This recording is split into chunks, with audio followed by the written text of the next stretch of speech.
ఉల్లిపాయ వెల్లుల్లి పచ్చడి ఎలా చేద్దామో చూద్దాం. ఇప్పుడు ముందుగా శుభ్రంగా కడిగి పెట్టిన రోల్లో ఒక 5-6 ఉల్లిపాయలు కట్ చేసి వేసుకోవాలి. అలాగే 6-7 రెబ్బల దాకా వెల్లుల్లి రెబ్బలు వేసుకోవాలి.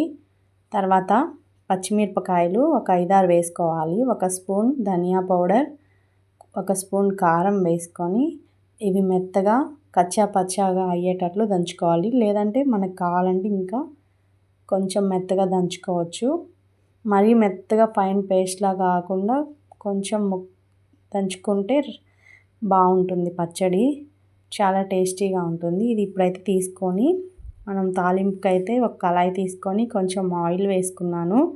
ఆయిల్లో జీలకర్ర, ఆవాలు, కరివేపాకు, ఇంగువ వేసి నేనైతే పచ్చడి కళాయిలో వేసి ఒక 1 మినిట్ ఉంచి దించేసాను అంతే. ఈ వీడియో నచ్చితే లైక్ చేయండి, షేర్ చేయండి, సబ్స్క్రైబ్ చేయండి.